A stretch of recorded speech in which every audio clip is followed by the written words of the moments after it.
If the bodice or top you sewed fits, but looks a little off in the bust area, it may be that your darts are too high. I'm going to show you 2 easy ways to lower your bust darts for any sewing pattern, including my favorite way that's perfect for if you're working with precious vintage sewing patterns.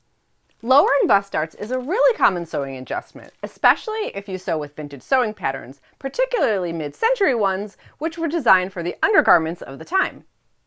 But even with vintage-style undergarments, or a modern sewing pattern, you still may need this fix.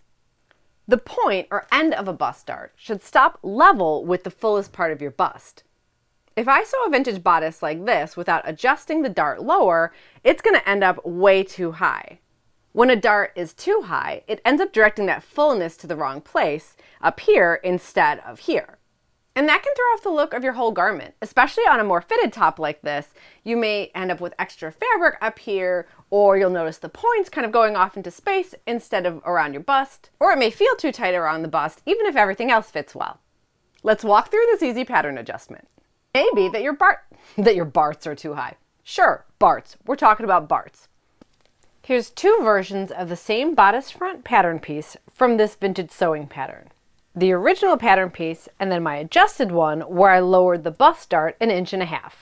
You can see that difference of the height of this relative to the side seam, and it means that if I sewed the pattern right out of the envelope, this wouldn't fit me quite right in the bust because the volume of fabric from the dart would be above the fullest part of my bust, which is actually lower on my body compared to the original pattern. There are 2 easy ways to lower bust darts in a sewing pattern, and I'll show you my favorite way to do it first. This method is perfect for vintage patterns since it only involves tracing, so no cutting into that precious original tissue. And I'll link my video on why I trace all my vintage patterns in the description. We're going to trace this bodice front everywhere except for the side seam right around the dart, a couple of inches above it and a couple of inches below it. So we'll trace the lower half of the side seam and the waistline and center front and the neckline and shoulder and the arm side or armhole and about the first inch or so of the side seam. So my bodice is traced with my original pattern piece underneath it still, and it's open at this side seam area. Draw a dot right at the dot that represents the point or the apex of the bust dart on your paper. If your pattern has a waistline dart like mine does, you'll more than likely need to lower it too, so draw a dot at the apex of that dart too. Straight down from each dot, you'll draw another dot the distance down you want to lower your bust dart. We'll talk about figuring that out in a minute, but let's go with 1 inch here.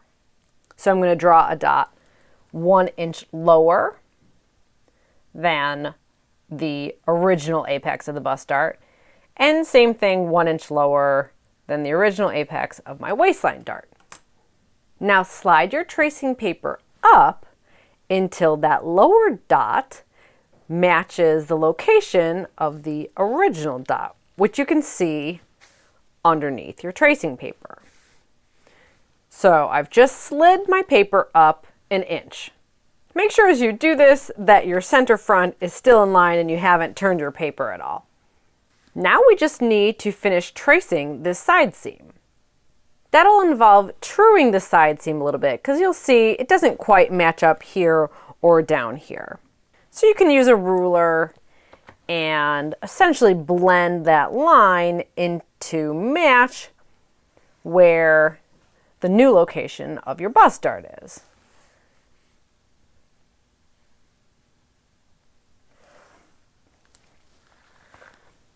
Now add in any markings for your bust dart only here.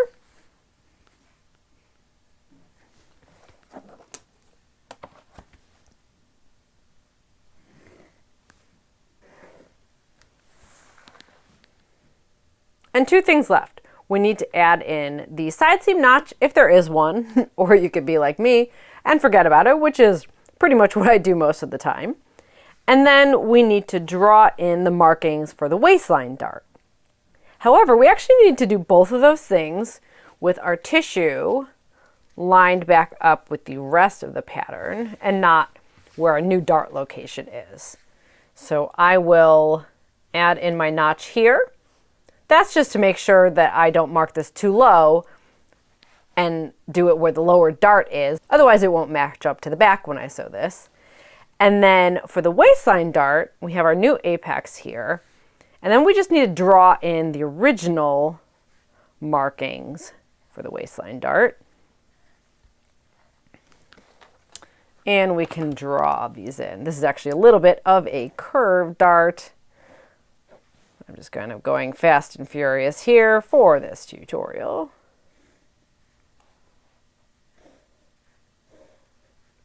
If the angle is too steep, like if you say had to lower this dart 2 inches, you could always omit these markings and then kind of grade that line down to these other markings for your waistline dart.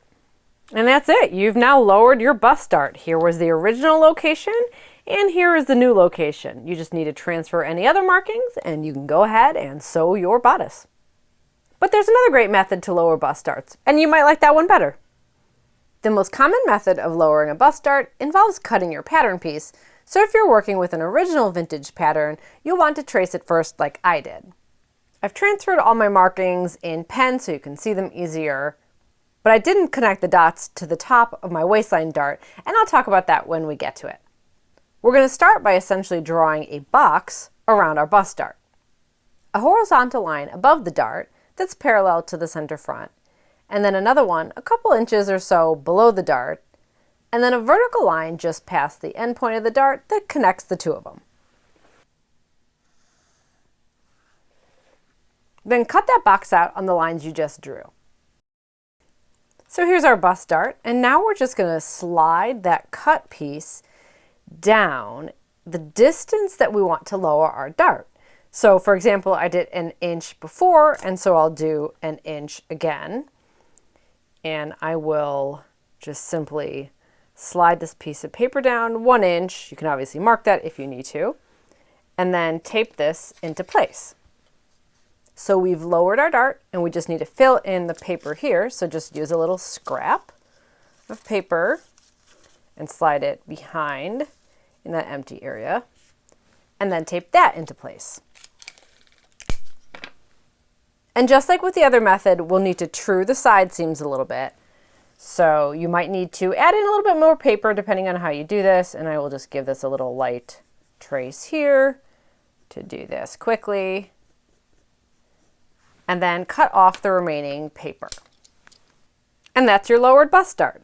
Now remember, this waistline dart, we need to lower that as well, which is the reason why I didn't bother connecting the dots here. So I'm going to draw a new dot to represent the end point of the waistline dart, exactly 1 inch down again. And this will be the new top point of my dart. And then I just need to connect those 2 dots to form the waistline dart. But how do you know how much to lower a bust dart? There's a couple ways to figure it out. If you've already sewed a pattern or just made a muslin, put it on. I'm going to use my dress form here where I have a bra on it to make it a little bit easier to talk to you and do this. Remember, the point of the dart should end at the fullest part of your bust. So just place a pin where the fullest part of your bust is, and then all you have to do is measure the distance between the original location of the dart and where it should be. In my case for this pattern, I had to lower it 1 5/8 inches. That's fairly standard for me. I sewed this top years ago before I knew about making any adjustments to sewing patterns, and this dart is way too high. Of course I still wear it. And then just last year, I sewed a new version of this, and I lowered the dart 1.5 inches. For the second method, you can use a flexible measuring tape to measure from the fullest part of your bust up to the shoulder so you can compare it to a pattern piece before you sew.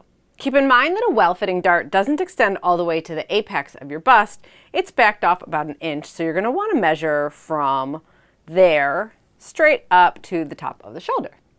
Then compare that measurement to your pattern to know how much to lower it. Just make sure that you're measuring from the seam line and not the raw edge of the pattern piece. And the same techniques to lower a bust dart work if you need to raise one instead. With my tracing method, just mark the dot for the point of the bust above the previous one and slide your tracing paper down and then retrace. With the box method, after you cut out the box, raise it instead of lowering it to the height you need.